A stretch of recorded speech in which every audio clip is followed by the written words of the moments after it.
Every time LEGO reveal a new set, the same thing happened. Within seconds, before most people have even had a good chance to have a look at it, the comments are already filled with things like this. It's overpriced, the minifigs are terrible, the build isn't accurate, why does it have so many stickers, this should have only been a £50 set, LEGO has completely lost touch. And the craziest part is half the people in the comments complaining about the set were never going to buy the set in the first place. Now don't get me wrong, LEGO absolutely deserves criticism. The prices have increased, the quality isn't always where it should be, and some of the more expensive sets have missing prints, unnecessary stickers, inaccurate details and bizarre minifigures. But I do think we need to admit something. The LEGO community has pretty much become impossible to please. And in some cases, LEGO fans are actually ruining the hobby they claim to love. Because we no longer judge a LEGO set based on if it is good or not, we base it on the fact that it's not quite the imaginary version we have pictured in our heads. And if it doesn't, apparently it's the worst LEGO set to ever exist. And today I want to talk about why the LEGO community has become so negative, why every new set seems to create some sort of outrage, and whether the LEGO community is becoming the biggest problem with LEGO.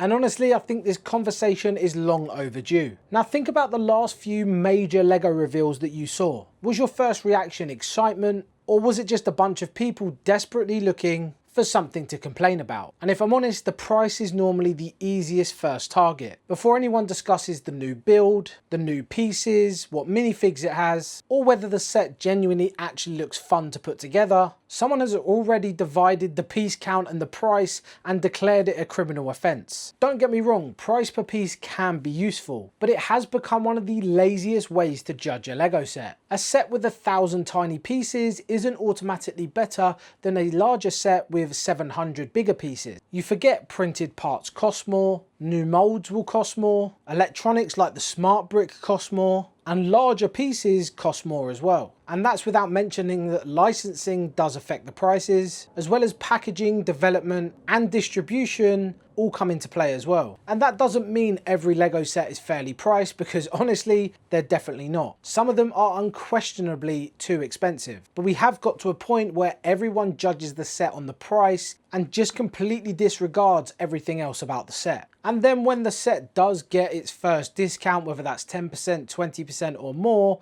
everyone then seems to love it and thinks it's a great deal. But the set hasn't changed, and the set is what you criticised against the price. And that tells you many supposedly terrible LEGO sets aren't actually that terrible. They can just be badly priced. But those are two completely different arguments. But online, as we know, they kind of get treated the same. If the price is bad, it makes the LEGO set bad. But that's just not how it works. And yes, leaks have definitely made things far worse. Months before the LEGO set is even revealed, we normally know the theme, the set number, the approximate price, the piece count, and sometimes even the minifig selection. But that's the problem, because it gives people months to build this perfect picture of the set inside their heads, which ultimately is never going to look like the final set. And then you get people saying, oh, it definitely needs 10 or more minifigures. It has to include this location. It better be minifig scale. And there's no way LEGO would leave those characters out. Then the set gets revealed and ultimately your expectations are just not met.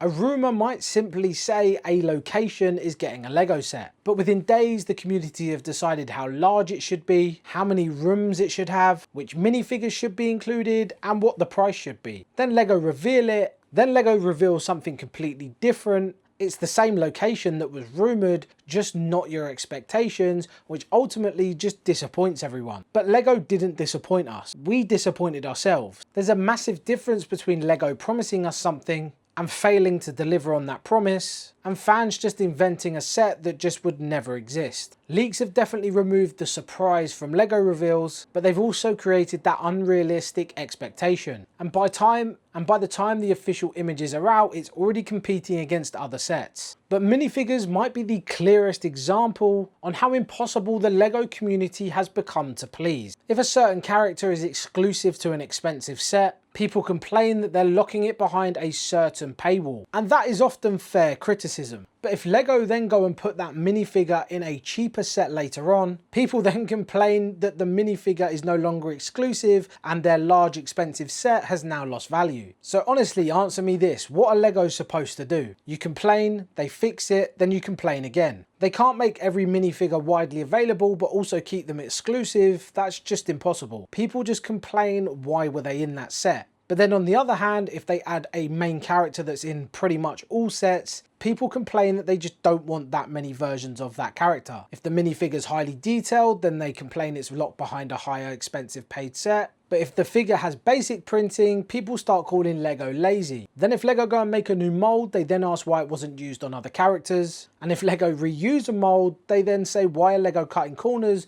and not making new ones as it's so old. And there are times where the minifigure criticism is absolutely justified. Expensive collector's sets should have high tier minifigures. Figures shouldn't be missing obvious printing. And Lego definitely shouldn't be reusing inaccurate pieces that already exist. But we know the community loves to complain. Every minifigure needs dual molded arms, a new head mold, 2 facial expressions, and what about accessories? And that doesn't even matter the price of the set, it could be £20 and people still want that. We have allowed premium minifigures to be the expected minimum. And when something is expected, nothing feels special. Another problem we have is Lego sets being compared to custom builds that have no limitation. If someone builds an amazing custom model that's about 12,000 pieces, they have rare colours, illegal building techniques, and parts from multiple different sets, but then Lego release an official version that's built to be stable, affordable, mass-produced, and buildable for anyone, people immediately go, the custom one looks better.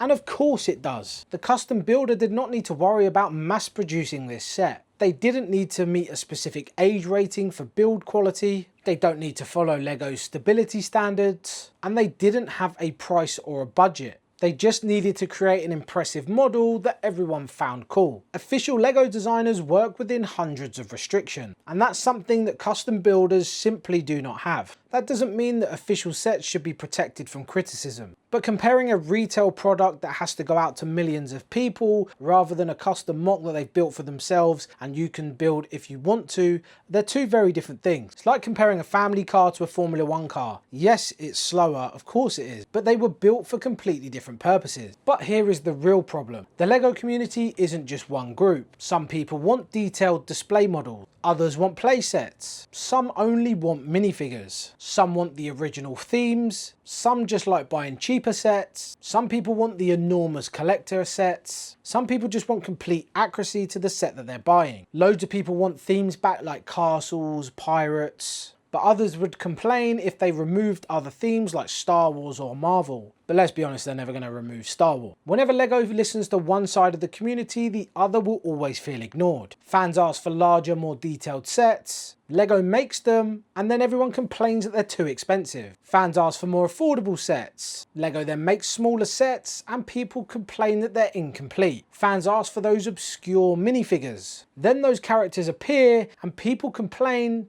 that they need to be replaced by more important figures. Fans ask Lego to take risks, then a strange or experimental type of set reveals, and nobody wants to buy it. We constantly tell Lego to be more creative, but usually most people stick to what they know. And that's why we get more Batmobiles, another Millennium Falcon, another version of Hogwarts. Because despite what people say and complain about, these sets sell. But there is another reason the Lego community feels more negative now. Negativity gets views. A video titled, "This new Lego set is actually pretty good," is unlikely to do any views. A title that says Lego has completely lost their mind has a very high chance of exploding and going viral. And yes, I am aware of the title of this video. I am part of that system as well. Controversy creates clicks. Outrage creates comments, and anger keeps people watching because they ultimately want to hear your side of the story and then argue with you in the comment. But I do need to make this extremely clear. This is not me saying Lego fans need to stop complaining. Lego is one of the largest companies in the world. It should be held to a high standard